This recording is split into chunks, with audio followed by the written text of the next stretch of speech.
நம்ம படத்தோட ஹீரோவுக்கு பயங்கரமான வித்தியாசமான நோய் ஒன்று இருக்குதுங்க. அவன் தூங்கி எந்திரிச்சானா வேற ஒரு கேரக்டரா மாறிடுவான். ஒரு நாள் பொண்ணா, ஒரு நாள் தாத்தாவா, ஒரு நாள் சின்ன பையனா, ஒரு நாள் பொம்பளையா, இப்படி மாறிக்கிட்டே இருக்கான். அவன் ஒரு ஃபர்னிச்சர் கடை வச்சிருக்கான். ஸோ அவன் ஃபர்னிச்சர்லாம் ரெடி பண்ணி சேல் பண்ணிட்டு இருக்கான். அவன் பெஸ்ட் ஃப்ரெண்டு தான் அத பூராமே வித்து குடுக்குற வேலைய பார்த்துட்டு இருக்கான்.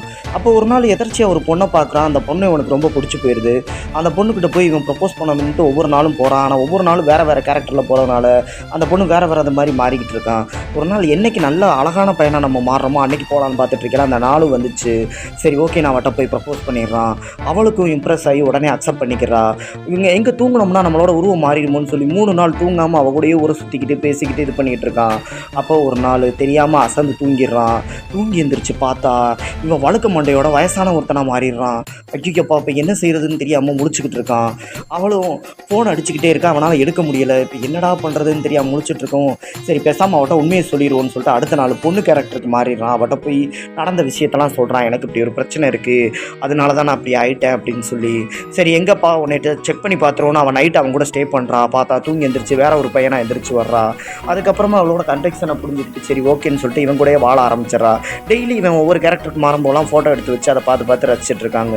அப்போ இவன் டெய்லி ஒருத்தன் கூட சுற்றுறான் அப்படின்னு சொல்லி இவன் ஹாஸ்டல்லையும் ஸ்கூல்லையும் ஊர்லையும் நம்மளை பற்றி தப்பாக பேச ஆரம்பிச்சிடுறாங்க.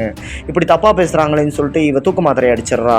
இதை பார்த்த ஹீரோ நம்மளால தான் இவன் ரொம்ப கஷ்டப்பட்டுட்டு இருக்கா, நம்ம வராமல் இருந்திருந்தா ஒரு வேளை இவன் நல்லா இருந்திருப்பாளோ அப்படின்னு நினச்சி பேசாமல் இவள் லைஃப்ல இருந்து போயிடுறதான் இவளுக்கு நம்ம செய்யக்கூடிய மிகப்பெரிய ஹெல்ப்பு அப்படின்னு நினச்சிட்டு இவள் லைஃப்பை விட்டுட்டே போயிடுறான். அவளுக்கு எழுதி வச்சுட்டு இவ்வளவும் என்னடா இது அவன் பாதியில் நம்மளை விட்டுட்டு போயிட்டானேன்னு சொல்லி ரொம்ப வருத்தப்படுறா. பழைய ஃபோட்டோஸ்லாம் வச்சு ஒவ்வொரு நாளும் பார்த்துட்டு இருக்கா.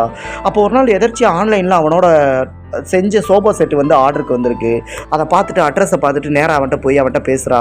நீ எதுக்கு இங்கே வந்த, நீ வராமலே இருந்திருக்கணும், என் மேலே தான் தப்பு, உன்னை நான் ரொம்ப கஷ்டப்படுத்திட்டேன் வராத அப்படின்னதும் அவள் அழுதுகிட்டேவும் உன்னால தான் நான் சந்தோஷமாக இருக்கேன், நான் நினச்சி பயந்துருக்கேன், எங்கே டெய்லி ஒருத்தன் கூட நம்ம இருக்கோமே இது தப்பாக இருக்கே அப்படின்லாம் நினச்சி நான் பயந்துருக்கேன். ஆனால் உள்ளுக்குள்ளே இருக்கிற நீ என்றைக்குமே உண்மையான சோல் தான், அதை நான் ஃபீல் பண்ணதுக்கப்புறம் உன்னை விட்டு போகணுன்னு எனக்கு தோணலை, தயவுசெய்து என்னை விட்டுறாத, உன்னை தவிர என்னை யாரும் பார்த்துக்க முடியாது அப்படின்னு சொல்லிட்டு 2 பேரும் ஒருத்தருக்கு ஒருத்தர் புரிஞ்சுக்கிட்டு ரிங் மாற்றிக்கிறாங்க. அவங்க 2 பேரும் கல்யாணம் முடிச்சுக்கிறாங்க.